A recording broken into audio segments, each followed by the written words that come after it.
He's one of his friends that he chose to perform the ceremony. You know,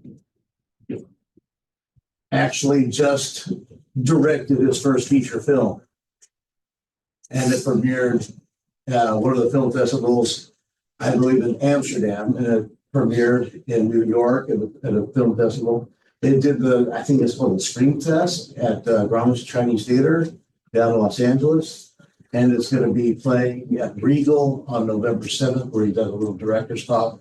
So he wrote it, he co-wrote it, I believe, but he directed it. It's called Drive Back. And they filmed it up in, I believe it was up in Shaver. And my son and my daughter-in-law were there extras. No, kind of cool. Again, it's like perks. My daughter works for Disney. So we go to Disneyland for free. I didn't do it. I had nothing to do with it.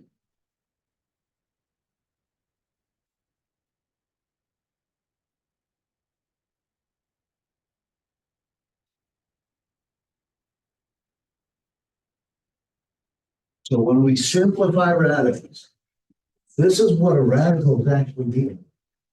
I was going to pull this up because I should pull it up. I want to show you. Rules of exponents. Those coming back. That's 10 rules of exponents. Rule number 9 and 10. Rational exponents. And that's supposed to be I don't know why it doesn't show up. But there's a fraction here. When you raise something to a fraction, it turns into a radical. Here's what we do know.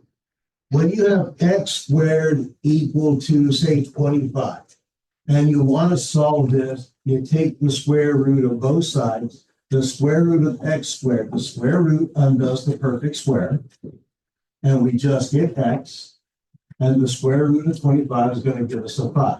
Now, that's not as simple as it is. There's actually two answers. What times itself is 25, besides just positive 5? What else will we?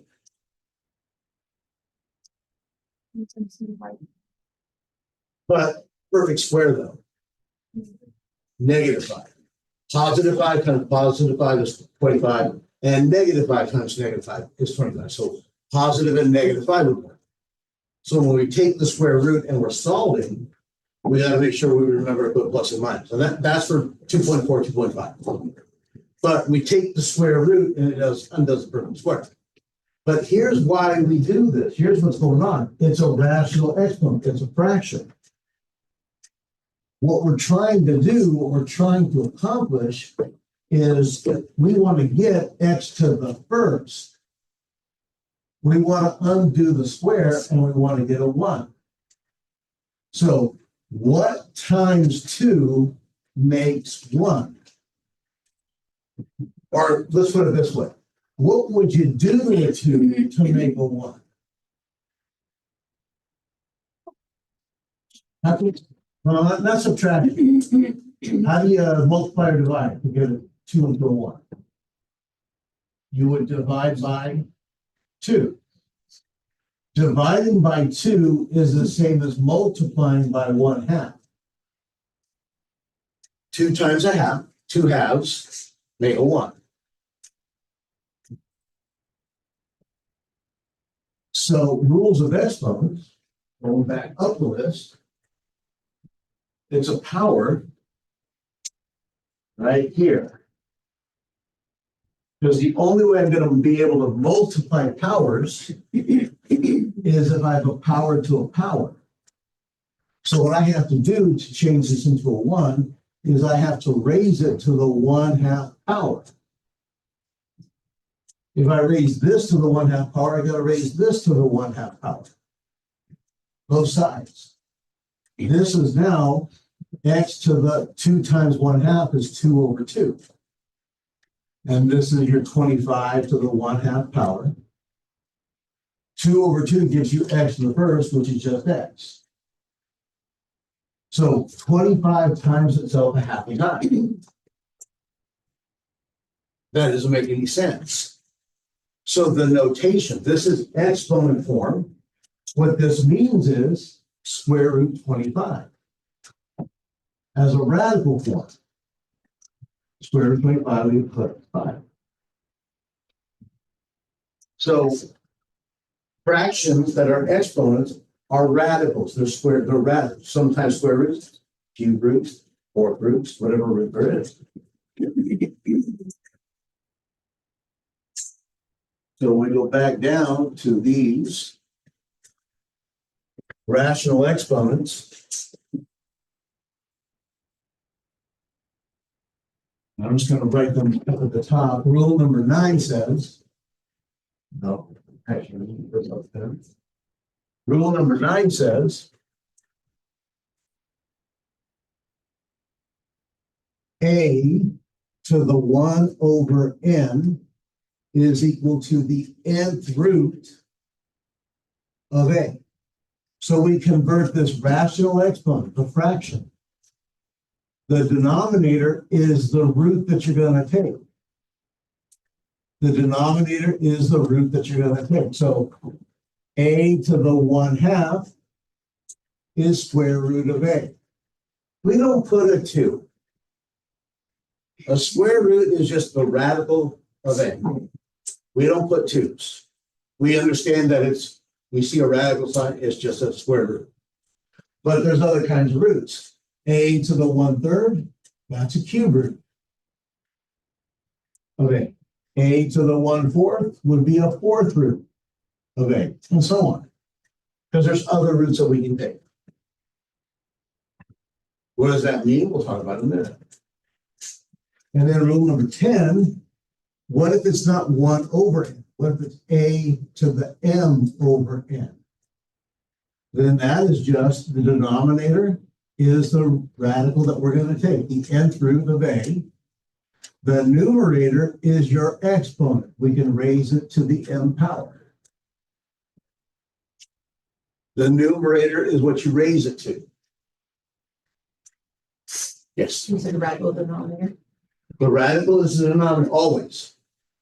The denominator is the root that you're going to take, the nth root, no matter what. The numerator is the exponent of the whole thing. So we can write it like this, where you take the nth root of a first and then raise it to the power. Or you can take the nth root of a and do a to the m inside before you take the nth root of it. So it doesn't matter if I take the nth root of a to the m first and then do the root, or do the root and raise it to the power. I can write it either way. How do I know which one to do? Practice, and you start to see which one is going to work best. It's going to depend upon the problem. It's going to depend upon the problem. But you have to be able to convert from exponent form into radical form. And sometimes you got to go from radical form back to exponent form. Sometimes it's easier to do the problem when it's just as an exponent. Sometimes it's easier to do the problem as a radical. Okay? It just depends upon the context of the question. Yes? So did you say that the root is always the Denominator. denominator? On the radical, I thought the radical was Yeah, the denominator tells you what radical you're going to take. So that nth root is that n in the denominator. Right here, the n is the root we're going to take. It's the radical. What's inside is the base. A is always on the inside. That's the radical n. Denominator is an n, it's the nth root. The numerator is the power.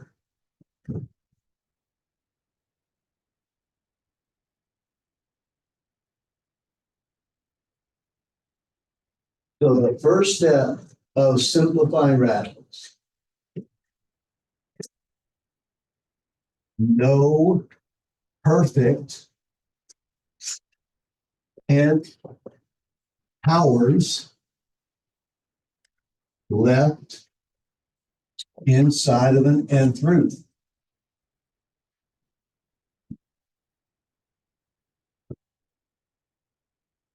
No perfect squares left in a square root. No perfect cubes left in a cube root. No perfect fourth powers left in a fourth root, and so on.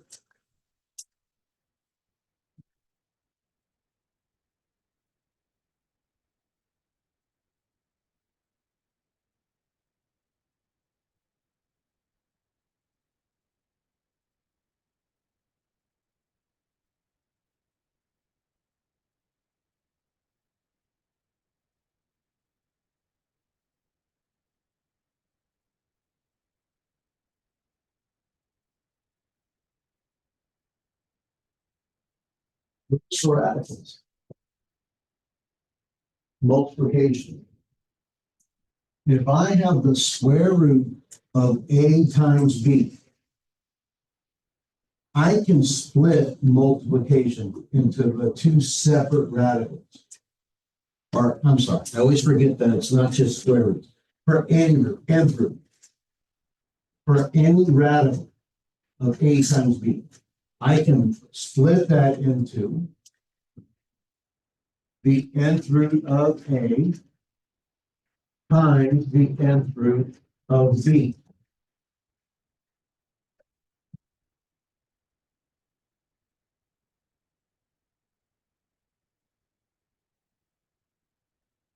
The nth root of A times the nth root of B.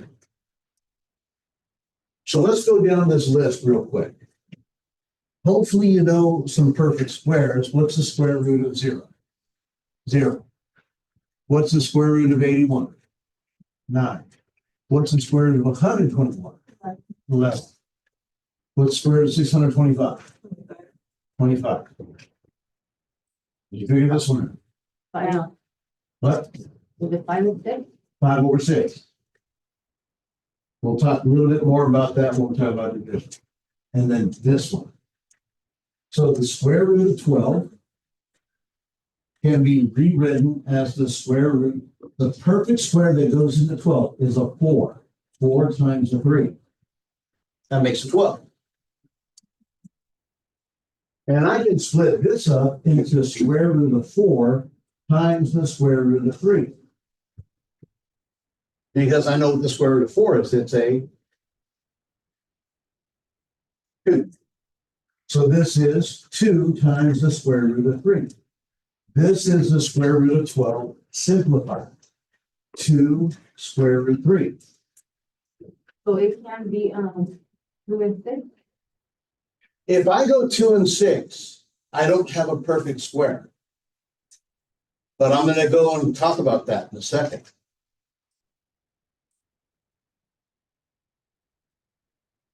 I need to figure out this, in using this method, this is how the book would definitely teach it. Okay? So the only way to make this work is you need to know perfect squares, like nobody's business. You'd have to be able to figure out the perfect squares that go into this. So if you can't think of the perfect squares, you kind of dead in the water. I'm going to give you another way. But let's think through this for just a second. If we had cube root of 6, well, let's say the cube root of 8. 8 is a perfect cube. 8 is 2 to the third. So this is just the cube root of 2 to the third power. So the cube root of 2 to the third is just a 2. The cube root of 8 is 2. What times itself 3 times is 8? 2 to the third. 2 is the answer. Okay. The fourth root of 625. What times itself 4 times is 625? 5. And you know how I know that? Because I have done, like somebody suggested, this little table of powers. Right here. 5 to the first, 5 to the second, 5 to the third, 5 to the fourth. What times up 4 times? 625. Plus, I've done 5 to the fourth. I'm 57 years old, been teaching for I don't know how long. Math has been part of my life or how, and so I've done it a few times. Okay. So there's got to be a way to figure it out if you don't know it by heart. And what if it's not a perfect cube? What if it was the fourth root 64? So here's the analogy. This is the way I actually teach it. Let's go back to 12 for just a second. To break out, you need perfect squares. Square root, which means you need 2 of a kind. That's what a perfect square is. I mean, a pair. So you know what? This 12 is in square root jail. It's in square root jail. And we got to break perfect squares out of that square root jail. So you factor it. You start working on a little factor tree. And so Heather, you said, what if we did 2 and 6? That's fine. But we don't have a pair of anything yet. But you can still factor that 6. So you have a 2. 6 is 2 times 3. You factor it all the way down as far as you can go. So now you're looking at 12, which is 2 times 2 times 3. Here's a pair of 2s. They can make a run for it. But as they're climbing the wall, one of those 2s gets shot and killed. Anytime you have prisoners that try to make it out of jail, one of them gets shot and killed, and only one of them is going to make it out alive. That 3 had nobody to break out of jail with, so they have to go back in their cell, square root 3 left behind. So simplify square root 12, it's 2 squared 3. If you can't think of that perfect square, you break it down. If you couldn't think that this was a perfect cube, we need 3 of a kind. That's a tougher prison. Well, this is 4 times 2, which is 2 times 2 times 2. So I need 3 of a kind. Well, there's 3 3s. Sorry, 3 2s. Those 3 2s make a run for it. In every case, only one survives making it out. So 2 of the 2s are shot dead and killed. Only 1 2 survives. Cube root of 8 is a 2. 4 through jail, I need 4 of a kind. So 64, how about 8 times 8? I need 4 of a kind. From now on, I'm going to do with the 8s. I know it's 2 to the third. There's 3 2s and an 8. So I have 2 times 2 times 2, and 2 times 2 times 2. I need 4 of a kind. So these 4 2s make a run for it. Only 1 2 makes it out. These 2 2s, I don't have 4 of a kind. So they have to go back and forth through jail. And when they go back and forth through jail, since we broke it apart by factoring, you put them back in jail by multiplying back together. 2 times 2. So it's 2 times the 4th root and back inside of the 4. Put them back together, multiply them back together. Back in that one cell. The 625, if you don't know that by heart, you could factor by 5. 5 times 125. That ends in a 5, so that's 5 times 5 times, that's a 25. And then you have 5 and a 5 and 2 5s. 4 through jail, I need 4 of a kind. 4 5s, 1 5 makes it out.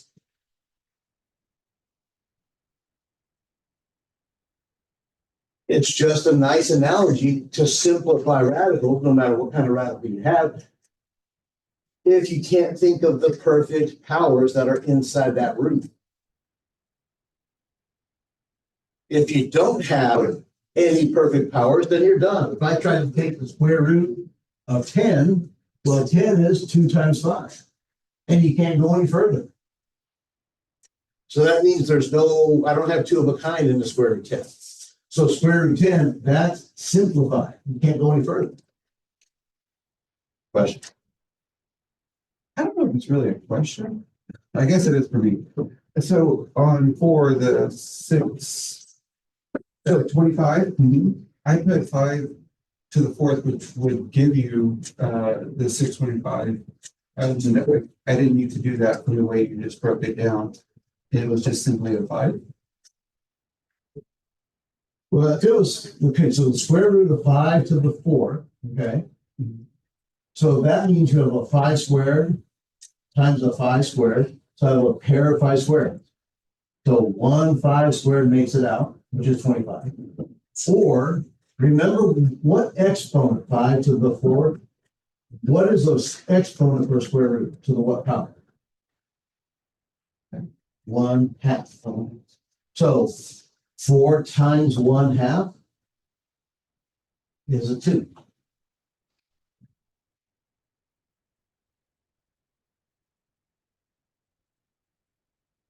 I really recommend, though, that you know at least your perfect squares through 25. So you know that 625 is 25. Okay. For division, when you have the square root or any root, nth root of A over B, when you have nth root of an A over B, you can split that up into the nth root of A over the nth root of B. You can separate it into individual radicals, one over the other. So number 5 right here, the square root of 25 over 36 is just the square root of 25 over the square root of 36. Square root of 25 is 5. Square root of 36 is 6. That's how it works.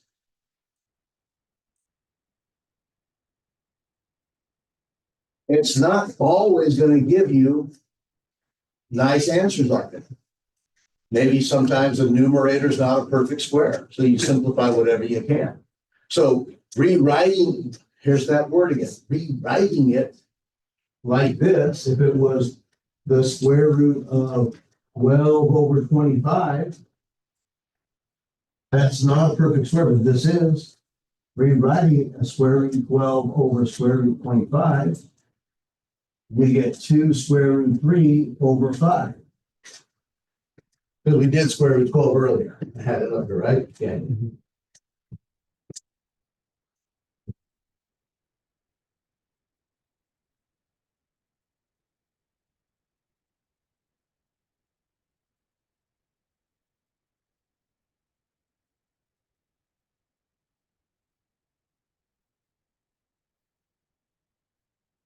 There's 2 other rules. We're not going to see them here, but 2 other rules that we will see later.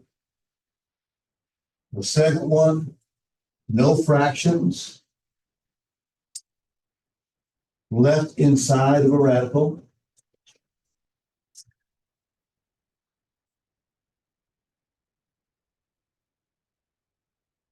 So like square root 25 over 36, you cannot leave that as a fraction inside the radical. You always have to simplify that. And the way you would simplify it, maybe you split it up and then you work each one.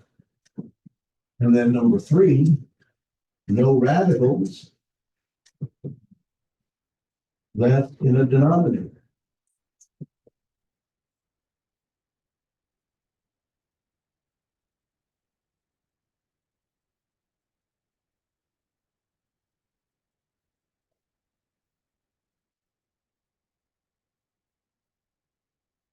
So as we need these rules, we will show you them.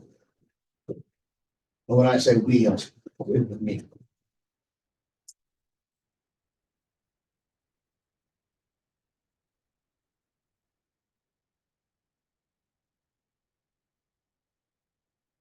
What do we get for number 8?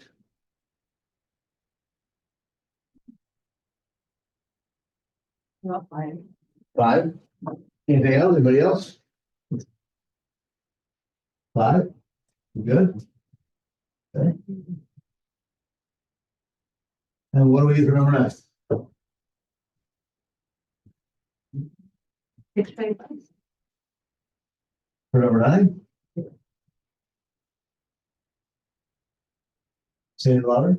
625. 625? Yeah. So x squared plus x plus 25? So where'd the x squared go?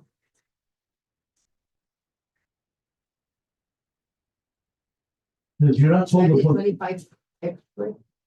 but you weren't told to plug anything in for the x squared. So you should have an x squared in the final answer. Because you weren't told to substitute or anything. We're just told to simplify. So it's x squared plus 5? Right? So x squared plus 5, is that right? That's what I think. Just that? So Oh, what's it called? In the square root? Yeah, So who's the whole thing yeah, square root of the whole of thing. all of that? Yeah. I think. But you took the square root of the 25 became a 5. So didn't you already take the square root of the 25? So it should be just under the 5? Or So that's what I'm trying to get to. And that's good. Which means if that's not making sense, maybe you don't do it. So far, I haven't heard the answer that I'm afraid of hearing. Anybody else come up with anything?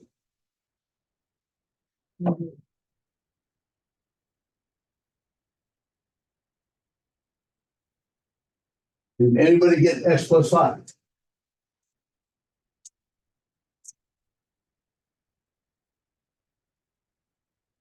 Don't be shy. No. Is square root of x squared is x, square root of 25 is 5. Anybody get that? Because that's what I usually see, and that is absolutely, nope, not going to happen. All right. Let's talk about this.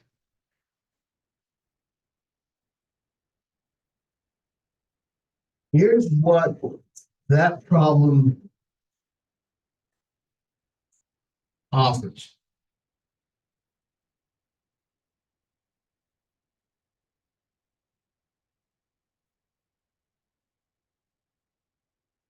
What I see happening here is when a student puts x plus 5, it's because they think they can do square root of x squared plus the square root of 25. They can separate the addition, take the square root of x squared, they get an x, take the square root of 25, they get a 5. They think they can do this, but there's never been anything given that says you can split up addition. This would be a big nope. Because if this were true, I can just split this up into 2 separate radicals. Then I should be able to do square root 9 plus the square root of 16, which is 3 plus 4, which is 7. But we just got done saying this was the square root of 25, and we got a 5. So is the answer 7 or is it 5? Which one? 5. Because you're supposed to do, remember, a square root is a power. It's an exponent. This is 9 plus 16 parentheses. Square root is a 1/2 power. You're supposed to do what's inside the parentheses first. You're supposed to do, if you can, what's inside the radical first. I can add 9 plus 16. Square root 25, 5. So no, which means I cannot split this addition. You can split up multiplication. I erased it. Square root of A times B is square root A, square root B, but not addition, not subtraction. So since this is not multiplication, the answer is you are looking at it. That's as far as it goes. It doesn't simplify. That's the answer.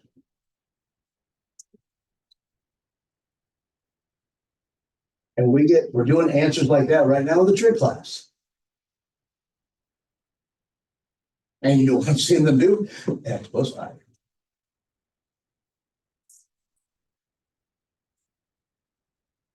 Yes. Square root of 200 is 10 square root 2.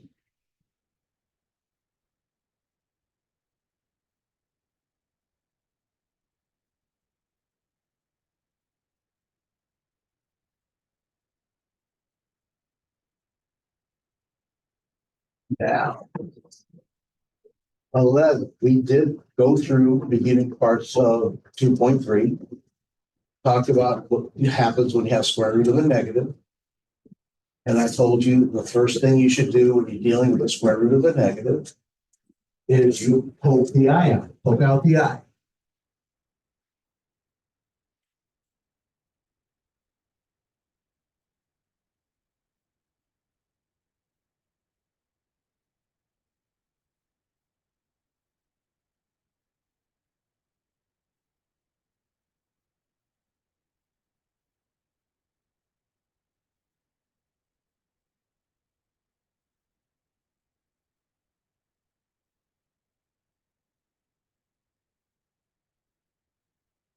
So square root of negative 9, I know it's going to have an I in the answer.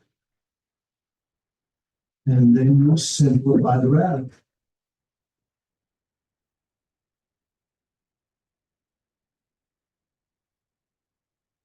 What's the square root of the 9? Just a 3. So the square root of negative 9 is 3i. Make sure you put a little hook on that I and dot it.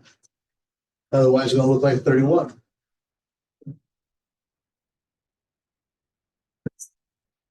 Poke out the I. And the square root of 9 is 3.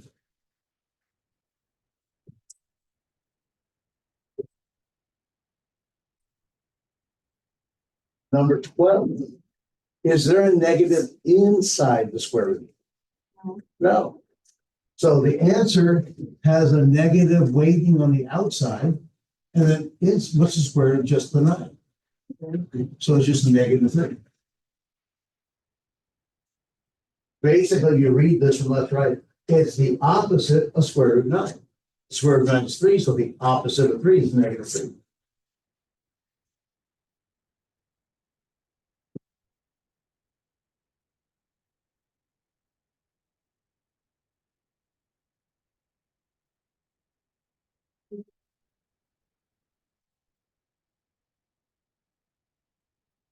Let me add a little something to 13. Let's say it's not just negative square root of negative 9. Let's make this negative 2 times the square root of negative 9.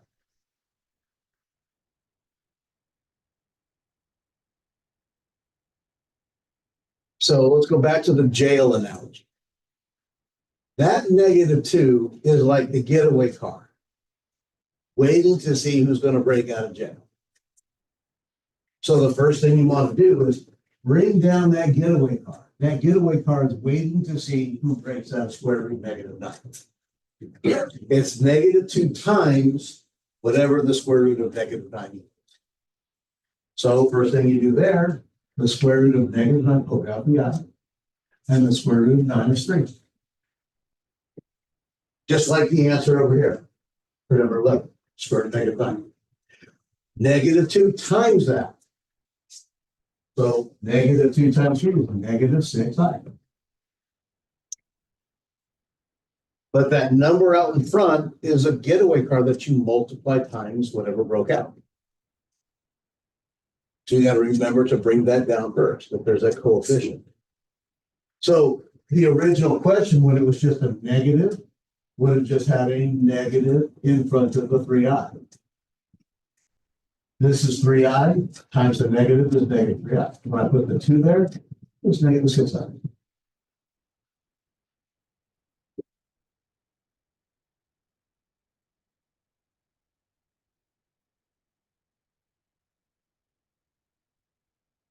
$14. Square root negative 45. First thing, poke out the eye.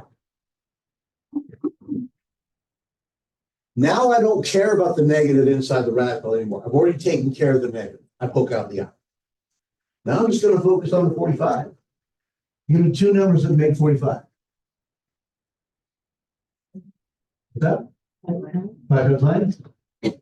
And we have 5. 9 is 3 times 3. So a 3 will break out and a 5 goes back in square root down.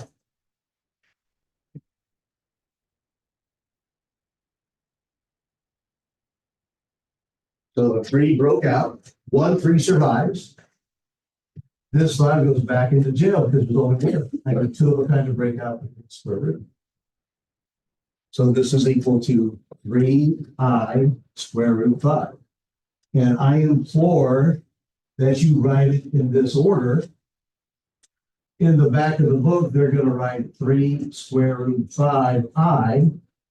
And it's going to look like the I is inside the radical because it's so messy, or it's written too close.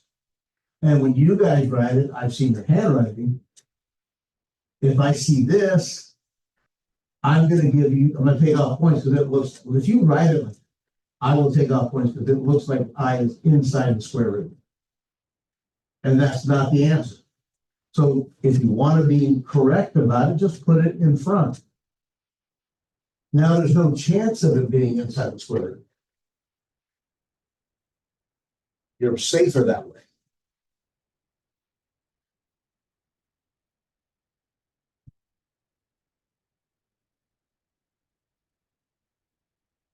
For 15. 5 square root negative 180. So 5 getaway car. 5 times this.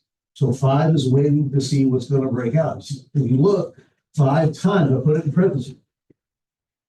5 is just waiting outside of the fence, hiding in the bushes.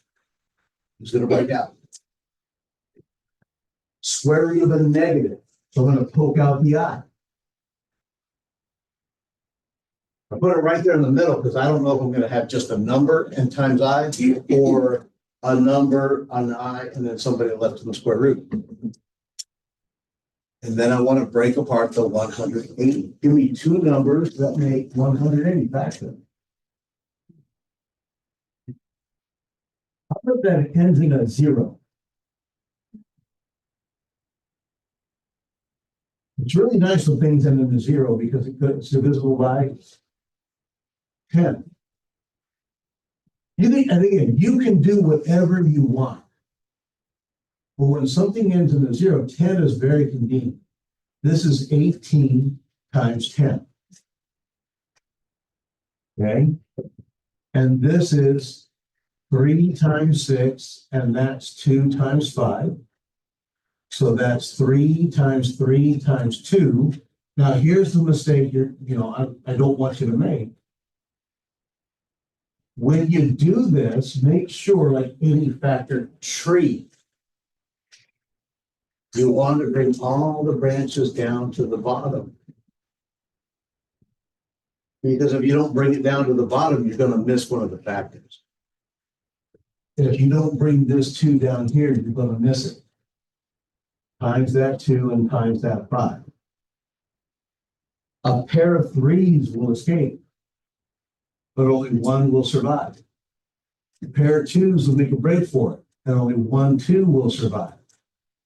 This 5 goes back in square root jail.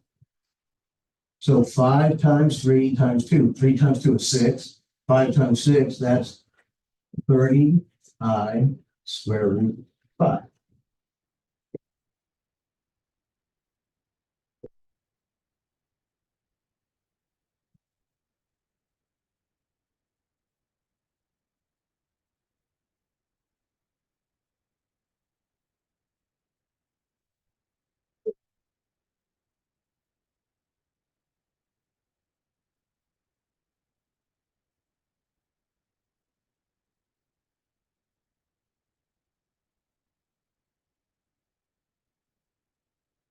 Now, I'm gonna put up the rest of the answers.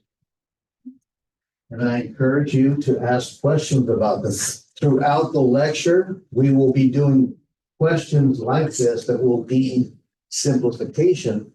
But I'm gonna put up the rest of the answers and you're more than welcome to ask at any time. How do you say, Pam? What's it gonna be? -24 square root of 3. That's gonna be 8 minus 8 square root of 6. This is gonna equal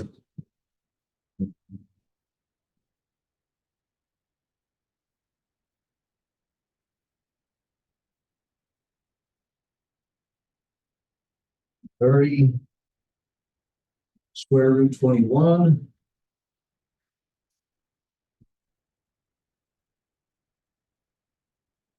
That's equal to 9. And this is going to equal -100. No, this is going to equal, let's see.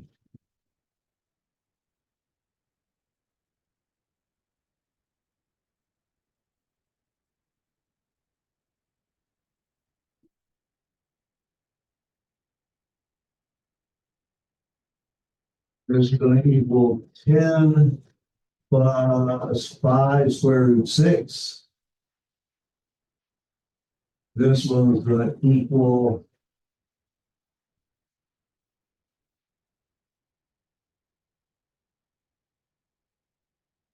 49 minus 20 square root 6. And this one's going to equal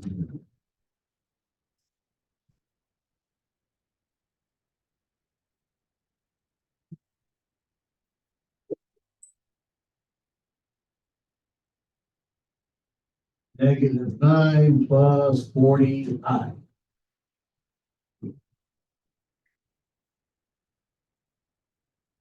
And that's going back at 10.